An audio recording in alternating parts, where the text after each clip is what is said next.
Have you ever replayed an event in your head wishing you could try again? Maybe you wish you had said something or did something to change the outcome. Maybe you lie awake at night fantasizing about fixing things if you just had the chance to start over and try again. Do you dare to hope that things could be better? Do you grieve the loss of loved ones? What if I told you there was a way to turn back the clock and fix your past mistakes? Would you jump at the opportunity, or would you stick to the life you've been given? While the idea of resetting time in a loop until you achieve perfection is fantasy, you can access that experience through video games. Video games offer an escape, a respite from the rumination accompanying grief or loss. They give us the ability to restart the game, try again over and over until you do things perfectly, until you fix the past and create an ideal future. The Outer Wilds and Celeste are video games which at their core play with this fantasy, evoking it in unique ways. Likewise, the novel Tomorrow and Tomorrow and Tomorrow explores this idea as its central theme, prodding the edges of how engaging with games like this impacts people's lives. Let's take a look at these works through the lens of this fantasy to explore just how powerful having extra lives is.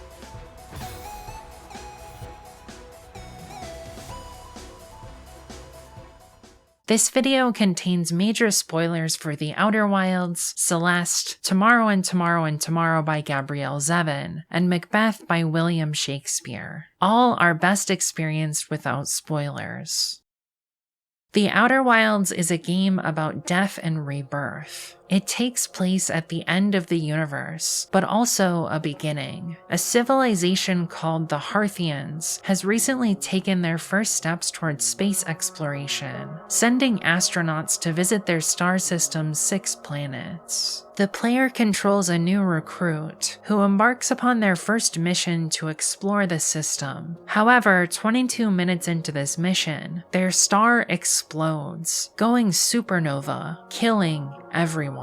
This annihilation serves as the true beginning of the game. The player watches sped-up footage recapping their previous 22 minutes until they reawaken, at the start of the day, preparing to go on their first mission for a second time. Nobody else seems to know the protagonist has traveled backwards in time, leaving the player seemingly alone in their knowledge of impending doom. The rest of the game is the story of the astronaut figuring out what happened, and trying to find a way to avert the deaths of everyone they love in the supernova. A normal first-time playthrough encompasses dozens or hundreds of iterations of the time loop, as the player explores the system, learning as much as they can about their predicament, in the hopes that they can escape death. Each failure to avert death sends the player back to the beginning of the loop, even if it's as simple as hitting the ground too hard, asphyxiating from a lack of oxygen, or crashing your ship into the sun. Thematically, the game is about reckoning with death and searching for the means to escape it. Celeste is a game about death and rebirth. It utilizes death as a central part of the gameplay loop. In a lot of comparable games, dying sends you back to a checkpoint, often significantly earlier in the level, requiring you to replay lengthy sections to get back to where you were when you made that fatal mistake. Instead, Celeste sends you back to the beginning of the screen that killed you, often causing you to lose mere seconds of playtime. Death in Celeste is cheap, which serves a ludic purpose. A tooltip explains, "Be proud of your death count. The more you die, the more you're learning. Keep going." Celeste's platforming can be brutal at times, often requiring dozens or hundreds of deaths to master particularly difficult screens. Losing minimal progress serves to mitigate that difficulty, making it easier to learn and improve. Celeste keeps track of the player's death count, displaying it on their save file and at the end of each level. The lack of punishment fits the game's story, which is about Madeline climbing climbing to the summit of Celeste Mountain in order to overcome her anxiety and build confidence. This narrative purpose resonates with the gameplay nicely, forcing the player to learn through deaths, to improve their skill at the platforming required to reach the summit. Even when you die in a particularly difficult section, there's always the knowledge that you have infinite tries to overcome the obstacle you're facing. Tomorrow and Tomorrow and Tomorrow is a book about death and rebirth. The two main characters, Sadie and Sam, meet each other as children in the hospital. Sam is recovering from a car accident that kills his mother and leaves him physically disabled. Sadie is visiting her sister who has undergone treatment for cancer. The two kids cross paths in the hospital's game room, where they connect over Super Mario Bros., which Sadie watches Sam play. They develop a complicated on and off again friendship that lasts into adulthood and eventually becomes a creative partnership as they team up to found a development studio and create a series of video games. Throughout their intertwined lives, emotions and creative disagreements cause their relationship to go through periods of strain, but video games always bring them back together. Tomorrow and Tomorrow and Tomorrow is not the kind of saccharine coming-of-age story you might be imagining, as both characters continually lose things, and that loss affects them deeply. They do not have the luxury of extra lives. Instead, they must use their connection to games to come to terms with what they've lost, and find a way to continue on in spite of tragedy. They play and create games to act out that fantasy of trying again. This idea is the central theme of the novel. It's expressed most succinctly by Sadie and Sam's friend and business partner, Marks. "What is a game?"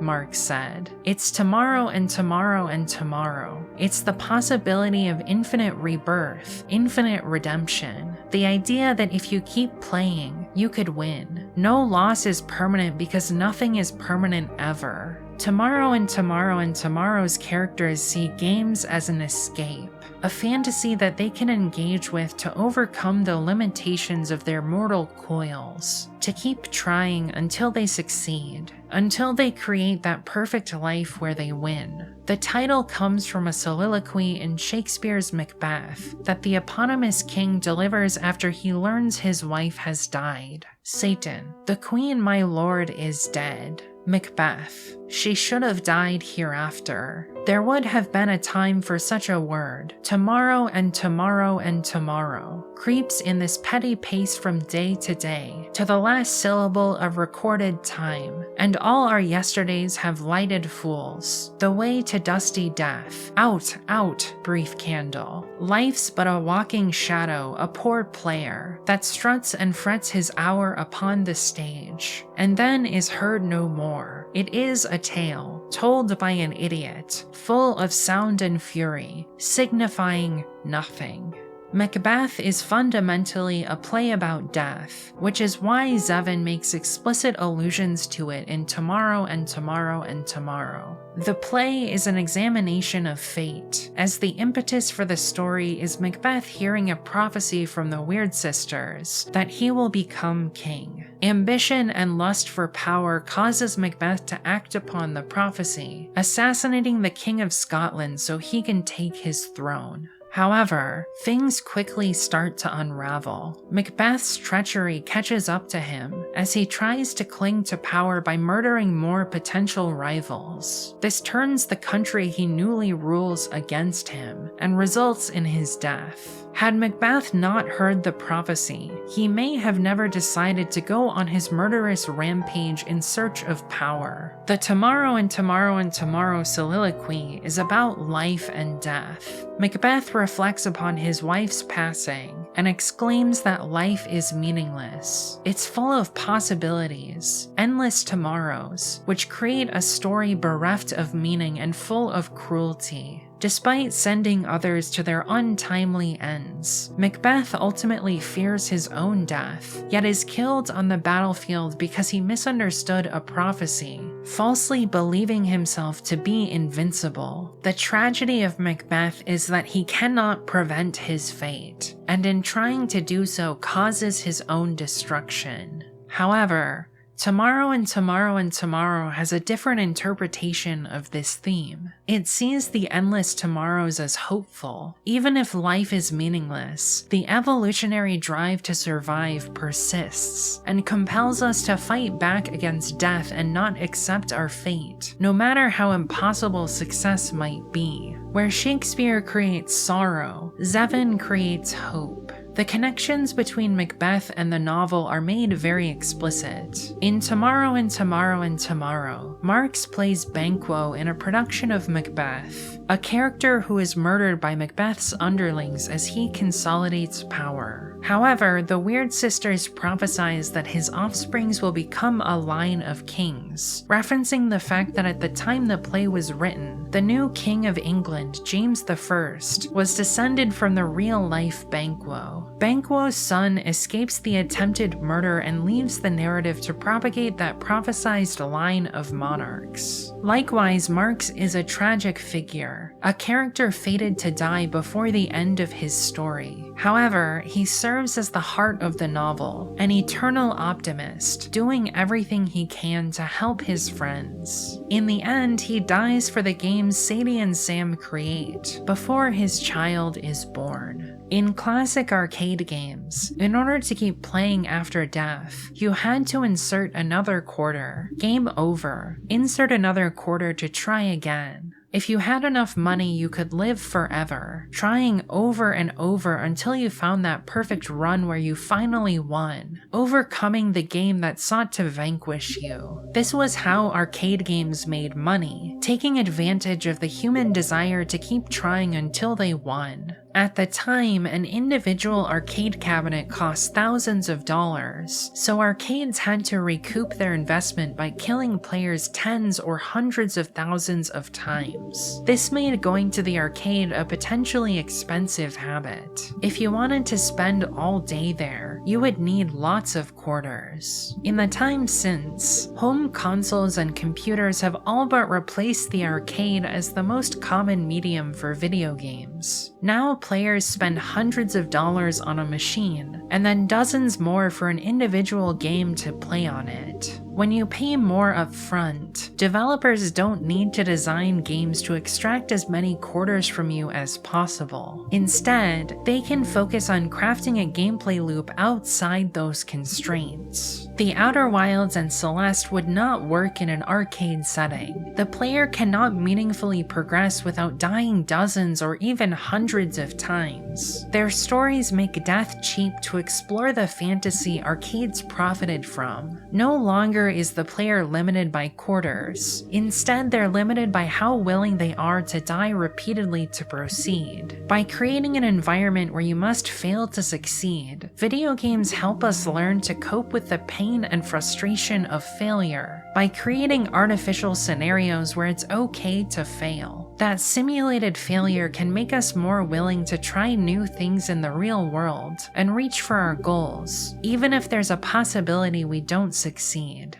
Each game becomes a miniature time loop, where we can simulate trying again over and over until we succeed, helping us learn to take healthy risks in the real world. The time loop in the Outer Wilds is literal. The player finds themselves repeating the final 22 minutes of their life as they race against the clock, attempting to uncover the means to prevent the supernova. The game is designed to be impossible to solve within a single loop. Each of the system's planets has so much to explore and uncover that they require many loops to fully unpack. This forces you to engage with the central theme and get comfortable with dying. Resetting the loop is often the only way to progress, but the knowledge gained in each cycle carries on. The Outer Wilds is designed as a series of interlocking puzzles. Each planet serves as an elaborate physics problem that can only be solved by exploring until you discover the relevant information to solve the various mysteries required to progress. The protagonist isn't the first to uncover these mysteries. They explore the ruins of an ancient civilization called the Nomai that colonized their system in the distant past, equipped with a translator that helps them read the notes left by those who came before. Each planet's central puzzle involves uncovering the purpose the Nomai had for the planet, and cannot be solved by engaging with only that planet. The genius of the Outer Wilds is that often the answers to solve a mystery from one planet lie on another, encouraging the player to keep resetting the loop and visiting areas they haven't explored yet, in order to find the key information that unlocks each puzzle. This design makes a first playthrough feel magical, but results in a game that you can only truly play once. If you load up a fresh save with knowledge of the game's mechanics, you can easily get to its ending in a single loop. This is how the game is typically speedrun, meaning that in the Outer Wilds, knowledge is sacred and spoilers are verboten. The game can't truly be experienced after seeing them. I often wish that I could replay the game for the first time over again, with no memory of how to solve it. Thankfully, due to the fallibility of human memory, it's possible to replay the game by waiting a few years until you forget enough of the game mechanics for it to be an enjoyable experience again. But you won't ever have the magical experience of discovering a new twist for the first time. This is wonderfully ironic given that the protagonist is stuck in a time loop and must replay their final minutes repeatedly until they figure out the Nomai's secrets. Eventually, the player discovers that the Nomai are not indigenous to the system. They crash land there during a search for something called the Eye of the Universe. They believe that this eye holds the key to reality and is older than the universe itself. However, once they crash, they're unable to locate the eye's signal any longer. They also are unable to leave the system and reunite with their brethren as their ship is broken by the crash. Instead, they construct a series of habitats across the planets of the system and build projects designed to locate the eye. However, before they're able to complete their mission, disaster strikes. A comet approaches the sun filled with a toxic substance called ghost matter that's released when it melts in the heat of the star. The ghost matter spreads across each of the planets and kills all remaining Nomai. The ancestors of the Harthians survive and eventually develop their space program, leading to the beginning of the game. The protagonist discovers that their time loop has been enabled by a machine called the Ash Twin Project that's been activated by leeching energy from the star as it approaches supernova. This project was designed to bend space-time and allow the Nomai to send their memories back in time exactly 22 minutes to reset their time loop until they discovered the Eye of the Universe. While no Nomai are truly still alive in the traditional sense, the protagonist fulfills this role and eventually uses derelict Nomai technology, enabled by the star's death throes, to find the location of the eye and travel to it. Narratively, impending death drives the story forwards. It's only through the supernova that initially kills the player in their first loop that the Nomai's technology achieves its intended goals, creating the time loop and finding the eye. However, they are long gone, and it's up to the protagonist to finish their mission. The time loop in Celeste is ludic. The game's narrative is linear. Madeline pushes herself to climb Celeste Mountain, and through the struggle of failing repeatedly, she learns about herself and gains confidence. The mountain has a magical strangeness that enables her to see supernatural things like ghosts and manifestations of her inner psyche. The game is about failing over and over until you succeed, and using that failure to learn. Each death is a miniature time loop, a short life Madeline lives that teaches her how to continue and overcome the next obstacle.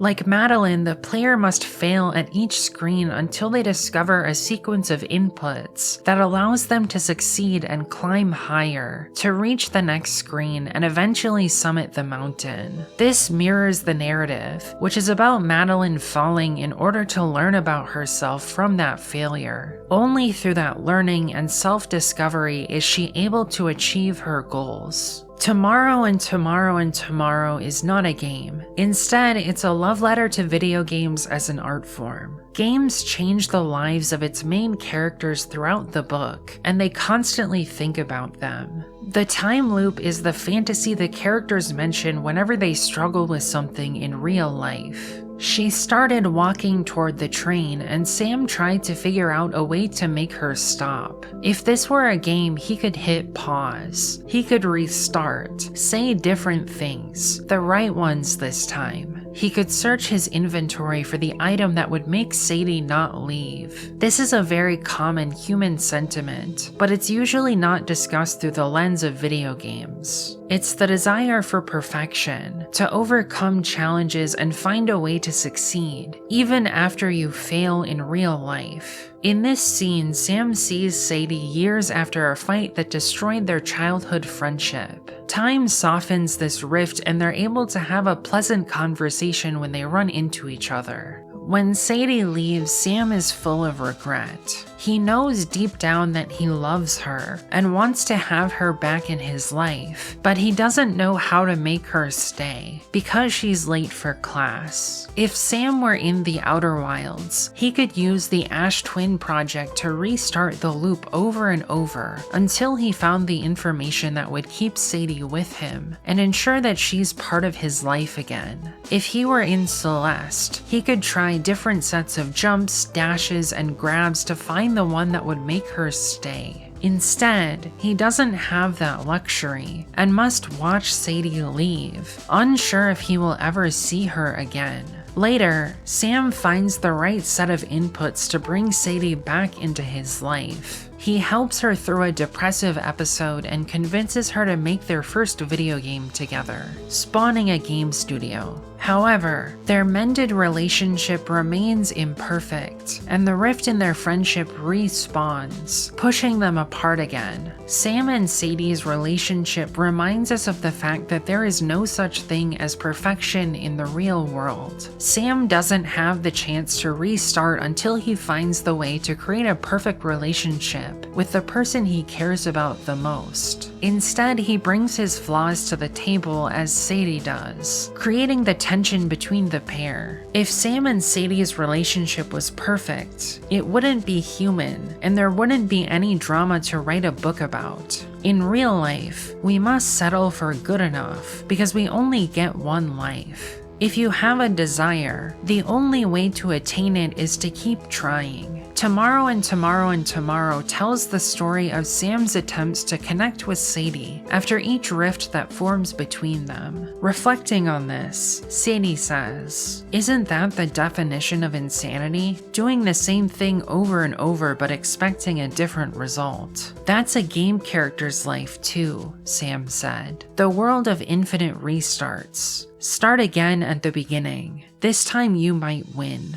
The fantasy of extra lives fuels Sam, enabling him to pursue his goals relentlessly, even after numerous failures. He knows he can't be Madeline or the Hearthian, but he's fueled by their ilk anyways, inspired to try again until he wins. In Macbeth, life is described as a play inhabited by actors. In Tomorrow and Tomorrow and Tomorrow, life is a game inhabited by players. For Macbeth, plays create meaning where life lacks it. For Sam, games are fair where life is not. Sam, for his part, was certain that he had named unfair games. When he had woken up in the hospital with that broken ankle, he could remember thinking that the best thing about games is that they could be fairer than life. A good game, like Ichigo, was hard but fair. The unfair game was life itself. Sam is right about life. If it was a video game, it would be a terribly unfair one. You only have one chance to play it, and any mistakes you make are permanent. There's no opportunity to restart and try again until you win. Life is a game that most people lose, dying before achieving their goals. This worldview is shaped by tragedy. A car accident changes Sam's life forever, crushing his leg and killing his mother. At the young age of 10, Sam has to reckon with life's cruelty. He has to live without his mother and without a working foot and leg.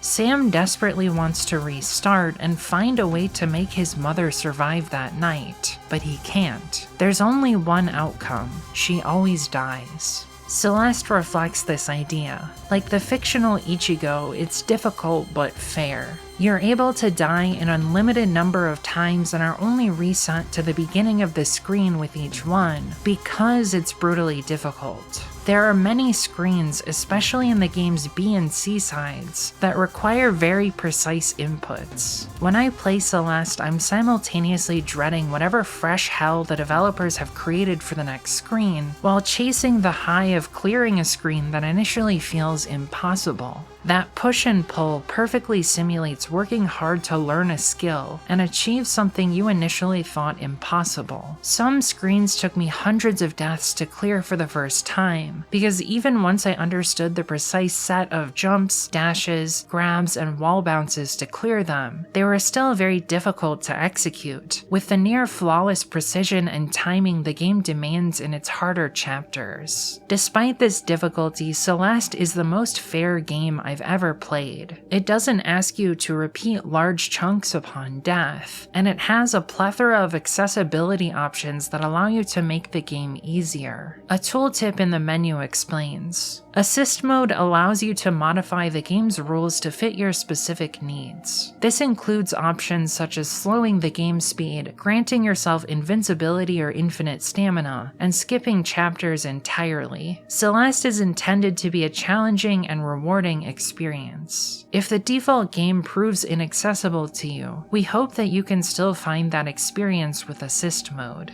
This is far fairer than most hard games, which offer limited non-customizable difficulty options. Assist mode perfectly echoes Celeste's ethos and narrative, which is about challenging yourself to overcome adversity. If the game wasn't hard, the story wouldn't work as well, but if you have real-world constraints that make the game inaccessible to you, like disabilities or limited time and bandwidth, Assist mode allows you to still experience the game. By giving the player granular choices about difficulty, Celeste lets them decide whether they want to play the default game or turn on accessibility options for as little or as much of the game as desired, and pick which difficulty settings create the best experience for them. Personally, I chose to use the default difficulty because I knew I was capable of completing the game in that setting if I put enough time and effort into doing so. I wanted to challenge myself to reach the top of the mountain and learn about myself in the process. Even doing that, I knew in the back of my mind that should I fail to achieve my goal, I could use Assist mode to still experience the game's ending. This is a nice respite from real life, which doesn't come with easily toggleable accessibility options. Life is unfair for people like Sam or like me who have circumstances that make doing certain things more difficult. For Sam, it's his leg being broken to the point of needing to be amputated. For me, it's a combination of chronic mental health issues, ADHD, and being trans. There are things Sam struggles with on a daily basis that I and most other people will never have to deal with. Likewise, there are things that I struggle with on a daily basis that Sam and most other people will never have to deal with. I can't tell you how many times I've wished I could turn down the difficulty selections for my life, but I'm stuck on harder settings. This is why people who struggle with disabilities need accommodations and support from the people around us. Without that, certain things like beating Celeste, getting and keeping a job, connecting with others, getting around their community, completing daily tasks of living, or creating a video game are impossible. There's obviously more factors at play than just ability, like being from a group society marginalizes, lacking financial means, legal status, or being from an unstable birthplace, which in turn can intersectionally multiply the difficulties someone faces in their unfair game of life. This is why I spend so much of my time playing games. They offer me an escape into a fair game for a change, one where I can have the same opportunity to win as anybody else. Assist mode also resonates with Celeste's narrative, which is about Madeline climbing the mountain as a way to cope with her mental health issues. She discovers a magical mirror that manifests part of her into the physical world, the part of herself who she wants to hide from, because of her internalized self-hatred. The community has dubbed this character Madeline because she's a reflection of what Madeline hates about herself. Madeline blames herself for her shortcomings, which is why Madeline exists. She's the reflection of mental health issues that seek to blame us for things outside our control. Without learning to healthily cope, Madeline will be stuck,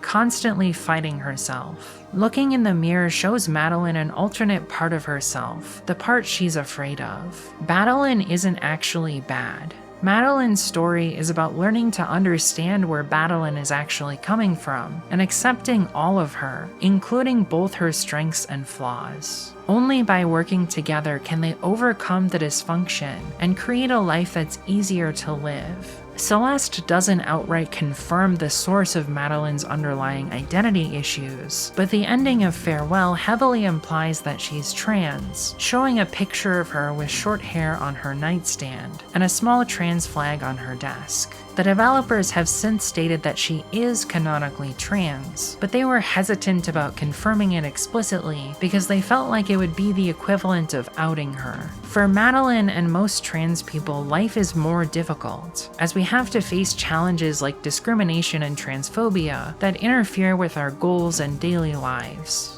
Madeline climbing the mountain can be read as a metaphor for transition, finding herself and her identity, to learn to stop fighting who she truly is and accept herself, to make life easier. However, it can also be read as about overcoming her depression and anxiety, which is a common comorbidity for trans people learning to accept themselves, but certainly isn't exclusive to the trans experience, as anybody can struggle with their mental health. The mountain may mean specific things to Madeline, but it's a very universal metaphor that can apply to any challenge one must overcome in life, regardless if it's one Madeline experiences or not. In Celeste, the mountain you climb as a player is whatever demon you're trying to overcome in the real world. After going through the climb to the top of Celeste Mountain and building skill at the game, it's easy to forget the effort it took to get there and call the game easy or look down upon people who use assist mode. However, if you do this, I think you're completely missing the game's message. Celeste is supposed to be hard.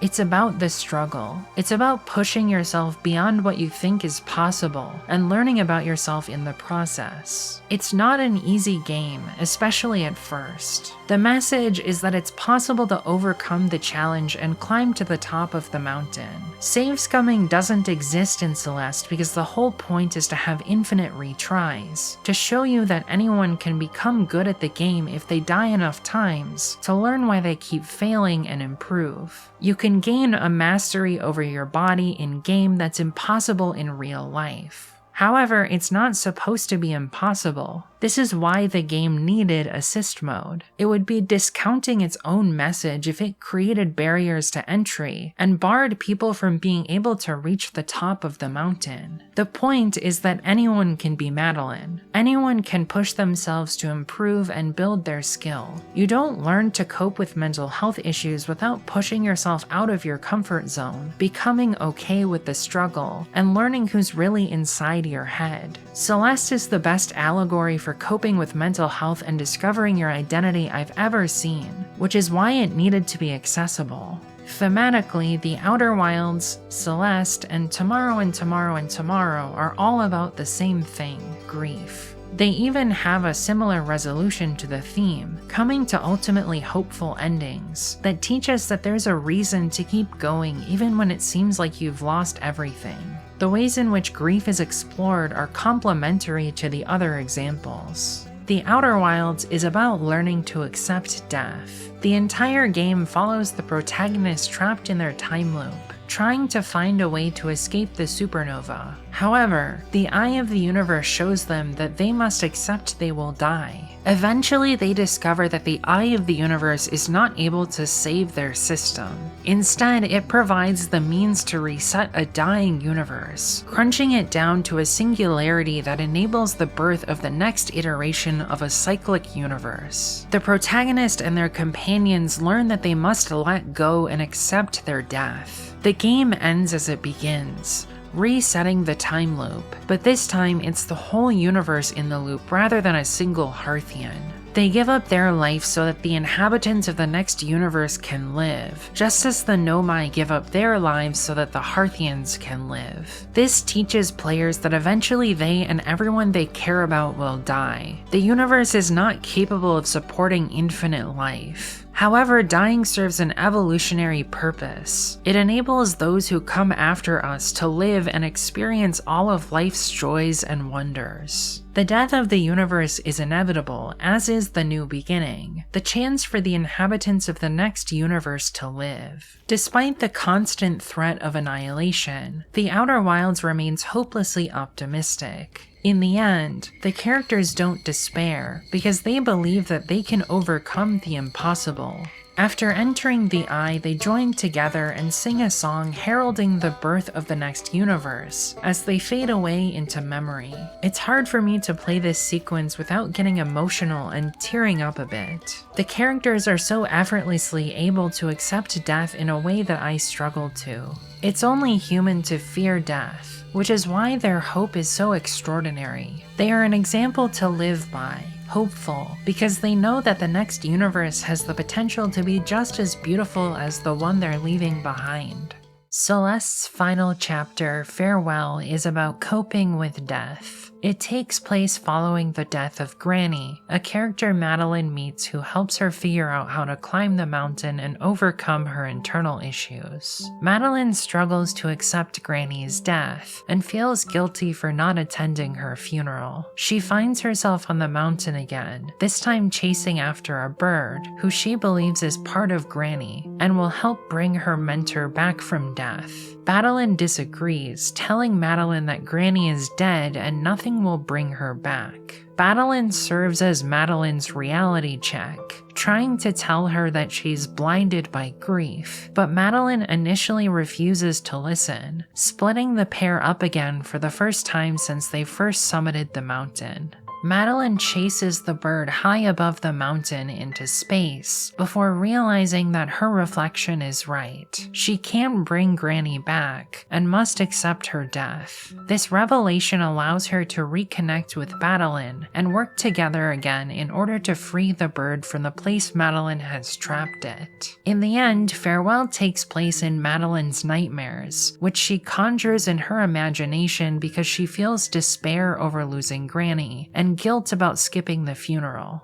Eventually, Madeline imagines Granny reaching out to her from beyond the grave and forgiving her for retreating and isolating herself because she doesn't know how to cope with grief. In the end, Madeline accepts death and begins to reconnect with the people in her life like Theo, who she met upon the mountain. The revelation that Farewell is a dream might sound like it would be cliché and anticlimactic, but it works extremely well for the story it's trying to tell. Farewell is about inner turmoil and overcoming emotions that close us off from the world. Thus, it makes sense that this internal struggle would take place entirely within Madeline's head. Only by learning to let go can she escape her mind and return to the wider world, where she can live again, not forgetting Granny, but accepting that she can't bring her back from death, and that Granny would want her to continue living, even after she's gone. The thesis of Tomorrow and Tomorrow and Tomorrow is that video games can provide hope to us even in the darkest times of our lives. Marks is central to this idea. He begins as Sam's roommate, becomes Sadie and Sam's producer, and eventually Sadie's lover. Marks is a martyr, dying when two homophobic men bring a gun to Unfair Games, wanting to get revenge for one of their games allowing gay marriage, causing the ex-wife of one of the gunmen to leave him for a woman she met in the game. Marks tries to talk the two men down from the edge, pointing out that Sam isn't even at the studio that day. Optimistically, Marks believes that if he can connect with the gunmen, that he can stop them from hurting anyone.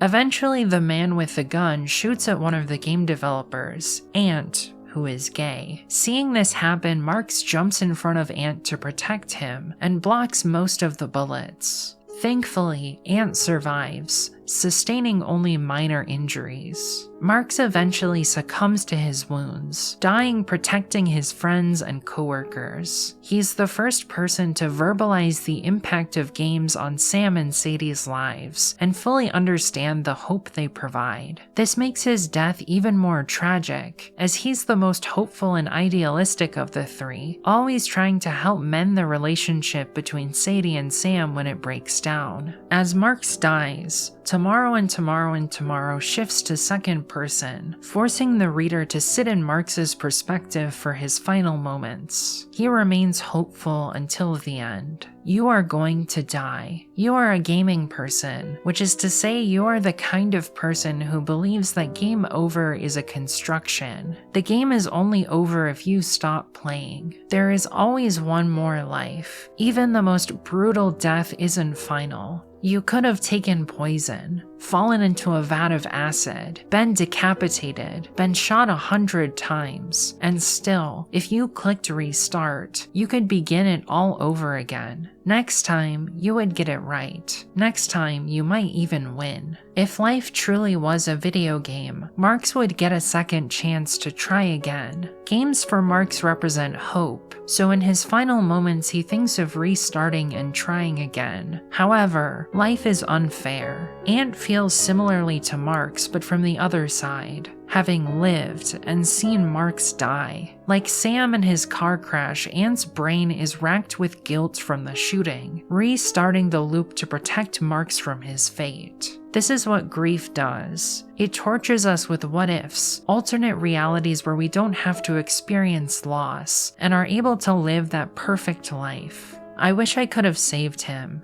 Ant said. I replay that day over and over again. If I hadn't gone down the stairs, if I hadn't let him go into the lobby, if Sadie stopped him. That's the gamer in you, trying to figure out how you might have beat the level. My brain is treacherous like that too. But there was nothing you could have done, Ant. The game wasn't winnable. Ant fantasizes about being in a time loop, able to restart until Marks lives. However, he remains bound to the unfair game of life. Like the Outer Wilds and Celeste, this teaches the most important lesson accompanying grief. The only way to overcome it is to accept your loss and come to terms with the fact that you can't undo it. We aren't blessed with the fantasy of extra lives. We only get one, and we can't undo something once it's happened. Sadie recognizes this and uses this wisdom to try and help Ant process his grief and stop blaming himself for something out of his control. He wasn't the gunman that chose to fire the shots that eventually killed Marks. The guilt he feels is his grief talking, trying to process the emotions that come with surviving an experience while someone you care about dies. Grief often lies to us and tortures us with unrealistic expectations of culpability. It's only through acceptance that we can begin to heal.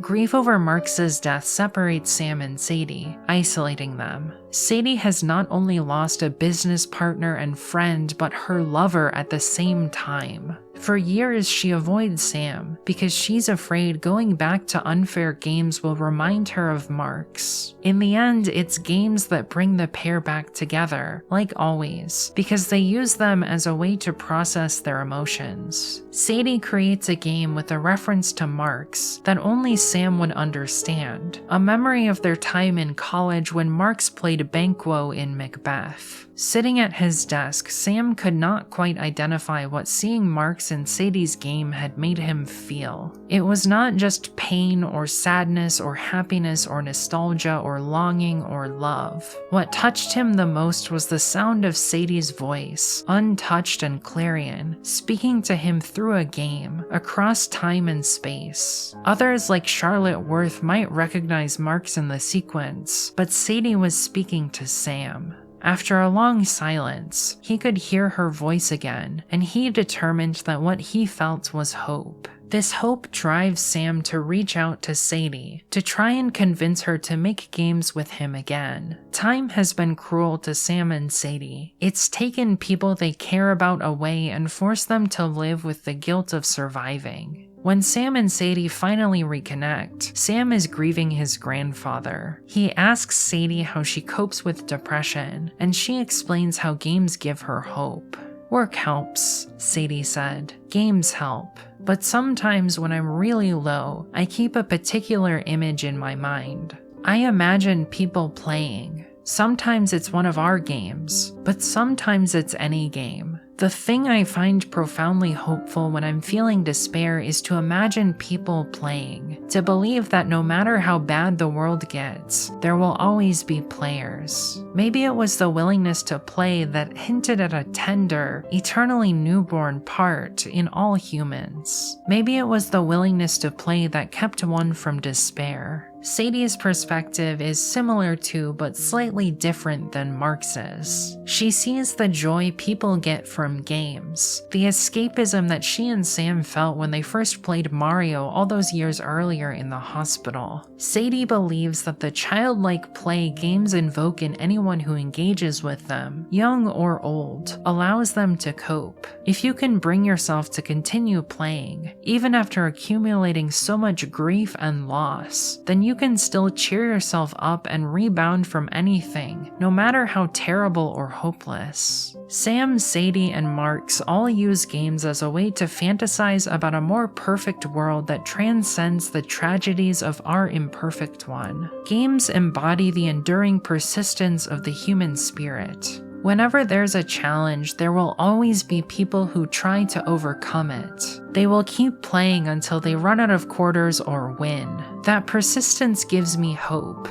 Hope that maybe the world will improve throughout the efforts of all of humanity's players, who refuse to stop and keep playing regardless of how insurmountable the odds are. Reading Tomorrow and Tomorrow and Tomorrow has reframed save scumming in my mind. Originally, I saw it as a cheat or an exploit, continually reloading the save until you got perfect RNG, or performed the actions that would allow you to beat a challenging section without losing anything. Now, after being touched by Tomorrow and Tomorrow, I see it as a form of hope, a manifestation of the unbreakable human spirit, to try again until you win. Neither the Outer Wilds nor Celeste have save scumming, because their entire gameplay loops are effectively a form of it, restarting the time loop for another chance at life, in the hopes that you will overcome the challenges you face. Celeste, The Outer Wilds, and Tomorrow and Tomorrow and Tomorrow form a thematic trilogy of sorts. They each explore the same themes and fantasies through different angles. Celeste primarily through its gameplay, The Outer Wilds primarily through its narrative, and Tomorrow and Tomorrow and Tomorrow through its depiction of players and game developers. Unknowingly, they are all in conversation with each other. Celeste teaches us that we must fail to learn and learn to succeed. It shows that your true self is revealed through adversity and failure. Even if you don't like what you see in the mirror, you must accept it to move forwards. You must accept it to change it. The Outer Wilds teaches us that death is inevitable. You can imagine fantasies of rebirth, time loops, and trying again, but in the end, death is an inviolate law of nature. All things must die. However, accepting death need not be morbid. By passing to the grave, we can enable the future that subsequent generations live within. If we try hard enough before we go, we can make their lives better. Tomorrow and Tomorrow and Tomorrow teaches us that the experiences we have in our lives make them worth living, even in the face of loss. The people in our lives help us create meaning and live through tragedy. Games can help ease the burden of the lives of their players by giving them a sense of purpose, hope, and rebirth. As players, we can find solace within games because they show us that if we give up, we can only lose, but if we keep trying, maybe we can win. You are dead. A prompt comes up on the screen. Start game from the beginning? Yes, you think. Why not? If you play again, you might win.